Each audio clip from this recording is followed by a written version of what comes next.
Happy week 7, everybody. John Murray joining us from the Westgate SuperBook in Las Vegas. We'll get to our best bets at the end of the segment and also the sharp information. But I did write this story with a guy that you may have heard of before. His name is Jeff Sherman, and he helped me out with the story for Fox Sports. Chiefs-Niners will probably be most highly wagered NFL game in 2024. And inside that story, we have a short conversation about MVP. You guys at the SuperBook have Mahomes as the favorite, but there are, John, 17 players that have more touchdown passes than Patrick Mahomes. It's weird calculus, is it not? Well, the Chiefs are 5-0, and Mahomes is taking money to be the MVP. That's why you have him as the favorite. I know what you're saying, though. I mean, Kansas City, I would argue they won the Super Bowl last year because of their defense, and they're off to a good start this year largely because of their defense. Mahomes, I still think he's the best player in the NFL, but he at times has not looked like an MVP so far this season. I know what you're saying. But the money is there, and you guys could never make him. I know you can never make him 6, 7, 8-1 because you would just write it down anyways. But he is not playing at an MVP level. I'm sorry. I don't think so either, but the money is going to come in on Mahomes to an MVP, and the money is going to come in on Kansas City to win the Super Bowl. People like to bet on stuff they've seen happen before, Sam. So the Chiefs and Mahomes are very popular at the betting window. All right, let's talk about the money coming in on the sharp side of the equation this week. What are you seeing behind the book?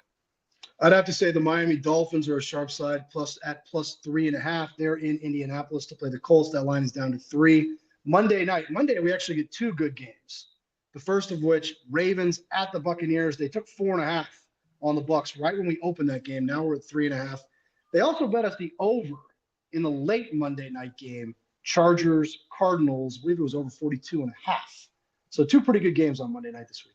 Yeah, that one's sitting 44 right now. Yeah. I know exactly who you're talking about. As for the picks this week, I need to shake the mojo up. We shook it up a few weeks ago. I went from 4-0 to 4-2. You are 4-2. So collectively, we are 8-4 on this segment. Good. I will take the baton first. I know it's not the greatest number, but I love Seattle. In other contests, it's 3. You can find a 3 in the market. In the Super Contest, the Seattle Seahawks plus 2.5. I think we get a big game from Jackson Smith and Jigba. Tyler Lockett might not go for Seattle, which opens up the kid from Ohio State. Defense getting healthy up front.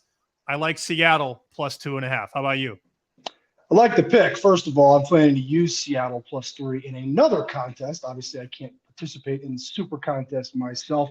People need to understand what a fine line it is, Sam. You know, last week, my favorite play was actually Tennessee. Tennessee was plus 1 in the Super Contest. And at the time, the market was Tennessee minus 2.5. I didn't think it was fair to give that play out on this segment. So I gave my second favorite play, Baltimore. Baltimore did manage to cover by 0.5 point. But that's how fine the line is when you're only picking 1 game a week. I think people need to understand that. After all that buildup, I'll tell you my play. I like the 49ers. I like the 49ers minus 1.5. I think they're going to beat the Chiefs. All the sharp guys bet on the 49ers in the Super Bowl last year against Kansas City, a game they should have won. And I think they are going to win on Sunday at home against Mahomes and the Chiefs. You know, the best thing you can do for yourself on a Sunday is put money against Andy Reid and Patrick Mahomes, Sam. What could possibly go wrong? And ironically enough, if the Niners win, Mahomes' MVP odds come down. You see what we did there? For sure.